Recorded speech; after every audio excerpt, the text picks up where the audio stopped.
Hi guys, welcome back to my channel. I'm back with another episode recap. Well, another episode of BT plus Zatima season 3, episode 10, Twin Flames.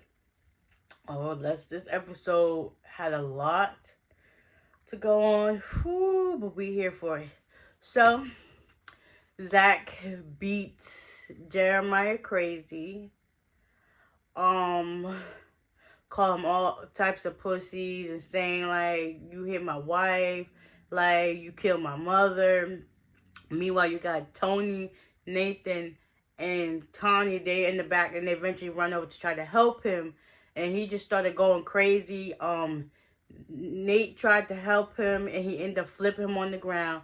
Then Tony tried to jump in and he ended up trying to kick Tony. Then while Zach was beating on Jeremiah, Connie jumped on his back, but eventually she fell over to the floor and I guess she hit her head. And he just kept going at it, going at it, going at it. Eventually, Tony and Nate was able to get Zach off of him and hold him down a little bit. And then Connie went over to check on Jeremiah. And they was like, you gotta relax. And he was just like, I hate him. I hate him screaming. He was just like, it was bad. And you got everybody else just watching, just like recording with their phone and stuff like that. Eventually, Tony was able to help Zach up, get him in his car, take him to his house. Connie and Nate, they had to help him, take him up to the hospital. It was like he was in a zombie mode. And normally, like when stuff like that happens, when you're high on drugs and somebody like hit you, not even that hard, but that can cause a brain bleed before you even know it, because your body is so out of its right state of mind that anything can go happen, and that can transpire into making something simple so much worse, because your body is used to being in like this zombie stage, and something like that traumatic happens to you, it just puts everything into a triggering effect, and you just start going downhill. Your health will start declining, and it's a sad sight to see. But nonetheless, Nate and Connie take him to the hospital. Eventually, um, Connie's there. She kept complaining that her head is hurting. Nate comes back with some water. She asked him if the doctors came back. He was like, no. She was like, Nate, can you check behind my head to see what's there? He was like, you got a bald spot. Next thing you know, she pulls out a braid. Then he was like, you got another one. She missing two braids. She was like, the last altercation, I cannot keep going to fight and save Zach and Jeremiah, because like they've been doing this since they were kids. So now she got a bald spot. Her and Tony have like, not her and Tony, her and um Nate have like a kind of hard time. And she was like, do you ever wonder like really, like what really happened for them to go down this stage? Like, granted they're brothers, but it's like one chose a better outcome over what situation they had at that moment, to like, why did it transpire to get this far? And he was like, yeah, he may not live because they was fighting when they was younger, and it was like, yeah, he's not young anymore. So next you know, um yeah, they're just talking. Meanwhile, at Tony pulls up to Zach's spot. He gets out the car. Next, you got Deja outside. She's basically on the phone with the police, telling him. And as soon as Zach gets out the car, she just talk about how Fatima came over, trashed his place, that she's on the phone talking to the cops. She's about to go to jail. And then she looks down and is like, what happened to your hand? He basically just like, leave me the heck alone. I do not care. Whatever the case may be, you shouldn't be having loud parties over here anyway, all the other stuff. And she's like, well, I'm still on the phone hold with the police, whatever. He's like, whatever. So Zach and Tony, they end up doing something, and it's that Euro step, and then they make it into the house. Meanwhile, they just still outside on phone. They on the cold, waiting for the police. Then Tony helps bandage up Zach hand or whatever the case, but he also talked about how he's talked to the therapist and stuff like that. And yeah, so basically, Tony was like, did you ever think like what made your brother come down this path and stayed on this path? He was like, yeah, I know he got a problem. My mom did the same thing, and it's just like, so I don't care. Like, he hit my wife. He shot at me. I don't care. So basically, Zach done snapped. He done went blacked out. He don't remember. Or he probably remember. He probably just don't care because, like, he shot at him and that's all he saw. He shot at him and Fatima got hurt. That's all he cared about and that's just what it is. So basically, Tony made him realize that, listen, why did your brother go through this path and why do you think he went this way? And I guess hopefully eventually give Zach some time to get some clarification and wonder, like, really, how did my brother end up on this path?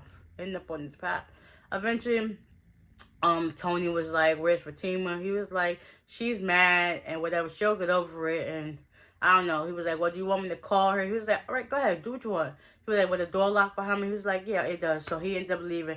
They just still outside talking. Next thing you know, she said what she said. He was just like, whatever. He goes to his car. He calls Fatima, and Fatima picks up. And she was just like, yeah, did he go after Jeremiah? Did he find? He was just like, I don't know what you're talking about. He basically just like sugarcoated to say nothing. She was like, all right, I gotta go bye. Next thing you know, Fatima went over to Angela's house to apologize because she really did hurt her feelings. I was just like, wow, Fatima. And then she was like, yeah, I shouldn't have said it the way I did, but you know, it is what it is. But you know, I just feel like you have commitment issues and stuff like that. So she ended to accept her apology. Fatima ended up staying at her house while she made her man that she had there leave. And so, yeah, that was the next morning. Bryce, she invited Bryce over to talk and made breakfast. And she was just like, yeah, so me and Fatima was talking last night. And she told me that I got some issues. She was like, well, Bryce was like, yeah, she is right. You do have commitment issues. It's like, but it stemmed from your childhood. Next thing you know, Fatima comes in, and then they're talking. Whenever she's about to get ready for work, Bryce tells her that that he called Preston to give Dr. Reed the number to call. So that why you spoke to her, I don't know. Hopefully they did, and you know they have a little conversation. And then she leaves. And then Andrew's like, let's get back into this. They start talking more about it. He was like, we're gonna need some coffee. She's like, listen, I already cooked and this and that. Let's just talk about it. He was like, well, like I said, it stems from your childhood, and that's another story for another day. And they want to divulge into why she has commitment issues and why she just can't find someone to treat her right. And we're going to see. Next, you know, meanwhile, back at the hospital, Connie and Nate, they're there. Next, you know, the nurses start running to the room. It's like cold blue, cold blue. They was like, oh my God, that's Jeremiah's room. Like, oh my God, my heart sank. Like, regardless of how people treat you, whatever case be, when somebody dies or on the near brink of death, like, it's still a hurtful and gut-wrenching feeling. Like, no matter who it is, like, it's just like the worst case scenario comes to mind, and you just be like, oh snap. So now Nate is trying to call Zach. And Connie was like, no, don't call, let's just wait it out and see what's to see. And then eventually they hug each other, and it's just like, oh snap.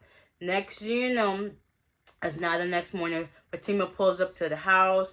They just still outside on the phone. And then she was like, yeah, you're going to jail, B. And then she goes in the house. Next you know, she calls Tony. She's like, why is there a bloody rag and ice pack on the table? And basically Tony was just not giving her no answers. She hangs up on him. And then he was like, oh my gosh. Then Zach comes down the stairs, happy, whatever. He's like, listen, what the heck is this? She's like, this has to do with Jeremiah. He basically didn't say nothing. He just had this look like. And then she's like, I can't do this.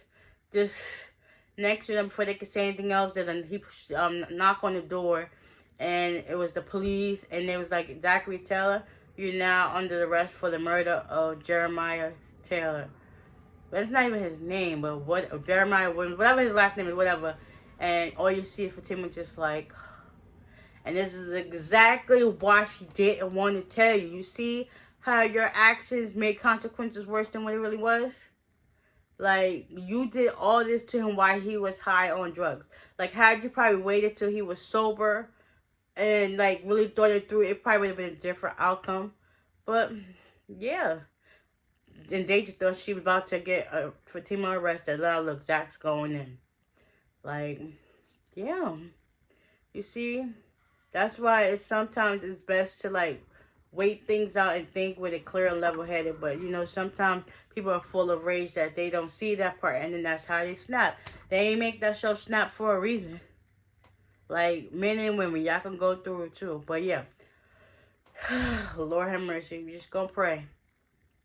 So, with that being said, I hope you guys enjoyed this recap. And yeah, this is the mid-season finale. Y'all stay tuned for more. Bye.